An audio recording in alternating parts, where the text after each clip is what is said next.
नमस्कार, मैं हूं अनुराग चड्ढा। इनसाइड विद अनुराग में आपका स्वागत है। दोस्तों, 10 नवंबर को दिल्ली में जो धमाका हुआ वो सिर्फ एक हमला नहीं था। ऐसा लग रहा है कि ये तो एक बहुत बड़ी तबाही का सिर्फ एक छोटा सा हिस्सा था जो गलती से फट गया।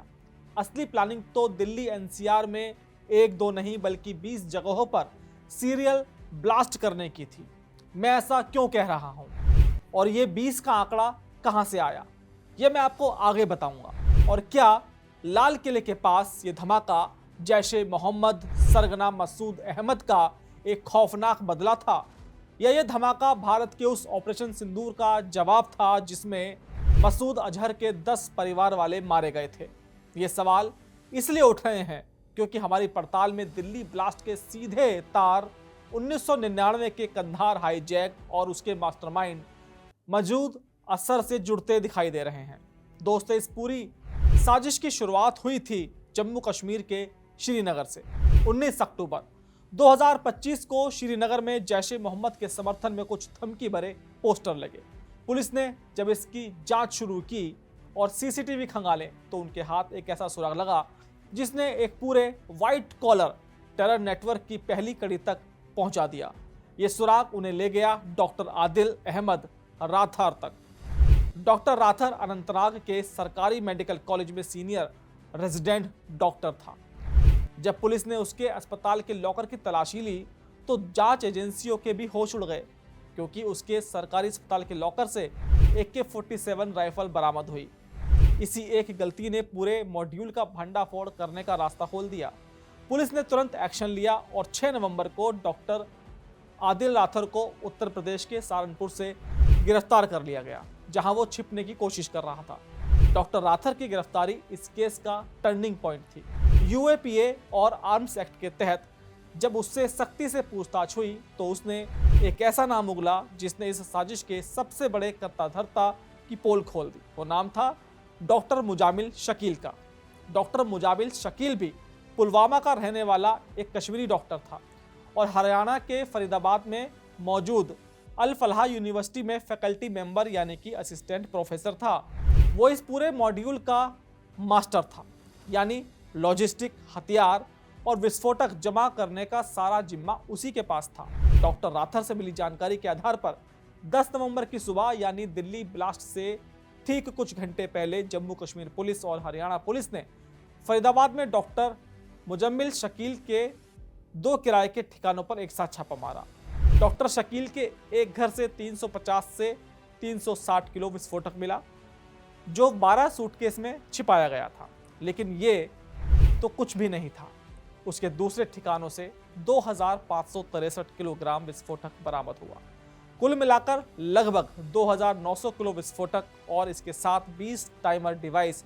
ऐसे में अगर ये जखीरा ना पकड़ा जाता तो दिल्ली में 2008 जैसा सीरियल ब्लास्ट दोहराया जा सकता था। शकील के घर से बरामद 2900 किलो विस्फोटक और 20 टाइमर, ये आंकड़े चीख चीख कर गवाही दे रहे थे कि साजिश एक कार बम की नहीं थी। ये साजिश थी दिल्ली एनसीआर के अलग अलग 20 ठिकानों पर एक साथ विस्फोट करने की, एक ही समय पर सीरियल ब्लास्ट करने की। फरीदाबाद के CP सत्येंद्र कुमार गुप्ता ने खुद कहा कि ये लोग दिल्ली एनसीआर में बहुत बड़े धमाके की साजिश रच रहे थे। लेकिन इस नेटवर्क में सिर्फ यही 2 डॉक्टर नहीं थे। जैसे जैसे जांच आगे बढ़ी, एक और चौंकाने वाले नाम का खुलासा हुआ। 8 नवंबर को यानी डॉक्टर राथर की गिरफ्तारी के बाद और डॉक्टर शकील की गिरफ्तारी से पहले एक महिला डॉक्टर को लखनऊ और फरीदाबाद के कनेक्शन में पकड़ा गया। उसका नाम था डॉक्टर शाहीन शाहिद। वो भी अल फलाह यूनिवर्सिटी नेटवर्क का हिस्सा थी और डॉक्टर मुजामिल शकील की करीबी सहयोगी बताई जा रही थी। जब उसकी मारुति स्विफ्ट डिजायर कार की तलाशी ली गई तो उसमें से भी एक असॉल्ट राइफल बरामद हुई। सूत्रों के मुताबिक वो इस खेल की एक बहुत बड़ी खिलाड़ी थी। बताया जा रहा है कि डॉक्टर शाहीन शाहिद भारत में जैशे मोहम्मद की महिला विंग जमात उल मोमिनात की स्थापना करने और उसकी भारतीय कमांड संभालने का जिम्मा सौंपा गया था। उसे भारत में पढ़ी लिखी शहरी मुस्लिम महिलाओं और पेशेवरों की भर्ती करने का काम दिया गया था और वो सीधे पाकिस्तान में बैठी सादिया अजहर को रिपोर्ट करती थी। सादिया अजहर कोई और नहीं बल्कि जैश सरगना मसूद अजहर की सगी बहन है, जो पाकिस्तान में जमात उल मोमिनात की ग्लोबल हैंड है। सादिया का पति यूसुफ अजहर वही आतंकी है जो 1999 के कंधार विमान अपहरण IC-814 का मास्टरमाइंड था। अब सवाल उठता है कि जैश ए मोहम्मद को अचानक से व्हाइट कॉलर टेरर और महिलाओं की एक लाइन बनाने की जरूरत क्यों पड़ी। इसके तार जुड़ते हैं भारत के ऑपरेशन सिंदूर से। ऑपरेशन सिंदूर में मसूद अजहर के 10 करीबी परिवार के सदस्य मारे गए थे, जिनमें कंधार हाईजैक का मास्टरमाइंड यूसुफ अजहर और अब्दुल रऊफ अजहर भी शामिल थे। इस एक ऑपरेशन ने जैश की कमर तोड़ कर रख दी थी और मसूद अजहर के परिवार को लगभग खत्म कर दिया। इसी विनाशकारी झटके ने जैश को अपनी पूरी रणनीति बदलने पर मजबूर कर दिया। मसूद अजहर ने अपनी बहन सादिया अजहर को आगे किया और जमातुल मोमिनात नाम की अपनी पहली महिला विंग बनाई। अब उनका फोकस पारंपरिक आतंकी कैंपों की जगह ऑनलाइन भर्ती पर शिफ्ट हो गया। उनका नया निशाना बने पढ़े लिखे शहरी व्हाइट कॉलर पेशेवर जैसे डॉक्टर और इंजीनियर जो समाज में इतनी आसानी से घुल मिल जाएं कि उनको किसी पर रत्ती भर भी शक ना हो। डॉक्टर शाहीन शाहिद पाकिस्तान में बैठी सादिया अजहर की भारत में पहली बड़ी ऑपरेटिव थी और फरीदाबाद का ये पूरा मॉड्यूल, जिसमें डॉक्टर आदिल, डॉक्टर मुजामिल और डॉक्टर शाहीन शामिल थे, जैश की इसी नई व्हाइट कॉलर टेरर स्ट्रेटेजी का पहला बड़ा इम्तिहान था। लेकिन एक सवाल अभी भी बाकी था। अगर 10 नवंबर की सुबह फरीदाबाद से 2900 किलो विस्फोटक पकड़ा गया, डॉक्टर शकील और डॉक्टर राथर की पहले ही गिरफ्तार हो चुके थे, तो फिर उसी दिन शाम को दिल्ली में लाल किले के पास ये धमाका कैसे हुआ। और यहीं पर इस कहानी के आखिरी किरदार की एंट्री होती है, डॉक्टर उमर मोहम्मद।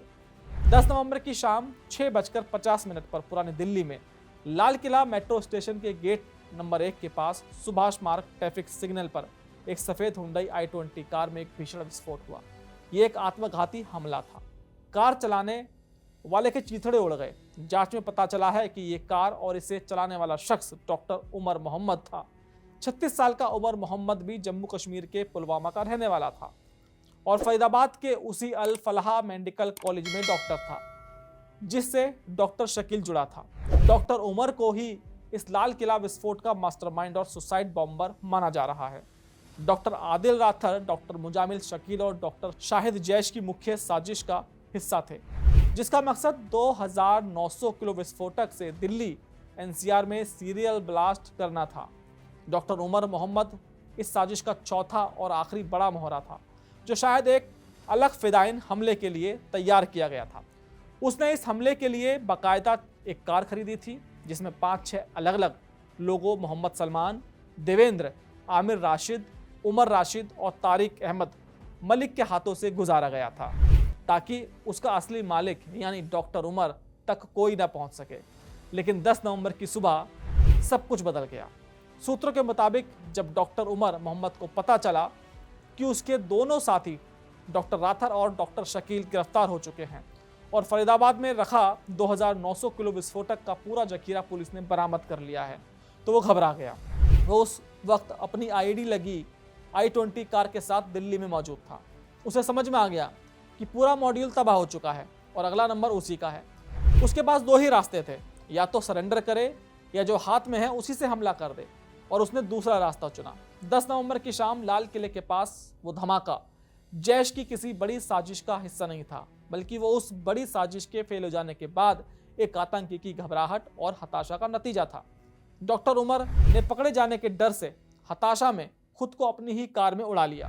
तो जैसा मैंने शुरू में कहा था, जैश ए मोहम्मद का असली मकसद कल का दिल्ली ब्लास्ट नहीं था, बल्कि असली खतरा वो 2900 किलो विस्फोटक था, जिसे हमारी एजेंसियों ने वक्त रहते निष्क्रिय कर दिया और देश को एक बहुत बड़ी तबाही से बचा लिया। फिलहाल जांच एजेंसियां डॉक्टर उमर के परिवार और उसकी मां और 2 भाइयों से पूछताछ कर रही है और DNA सैंपल मैच किए जा रहे हैं। अल फलाह यूनिवर्सिटी और उससे जुड़े लोग भी जांच के घेरे में हैं। गृह मंत्री अमित शाह भी मीटिंग कर रहे हैं। PM मोदी और रक्षा मंत्री राजनाथ सिंह ने भी बड़ी कार्रवाई के निर्देश दिए हैं। अब देखना यह है कि क्या पाकिस्तान में बैठे जैश ए मोहम्मद के आकाओ मसूद अजहर और उसकी बहन सादिया अजहर पर कोई नकेल कसी जाएगी। क्या उनका हश्र भी मसूद अजहर के उन 10 परिवार वालों की तरह होगा जिन्हें भारतीय सेना ने धूल में मिला दिया था। और क्या पाकिस्तान पर ऑपरेशन सिंदूर 2.0 लॉन्च होने वाला है? इसका जवाब भी जल्द मिल जाएगा। दोस्तों, मेरा ये विश्लेषण आपको कैसा लगा कमेंट बॉक्स में जरूर लिखकर बताइएगा। साथ ही साथ मेरे चैनल को सब्सक्राइब करना बिल्कुल मत भूलिएगा। तो आपसे फिर मुलाकात होगी किसी दूसरी खबर के साथ। नमस्कार।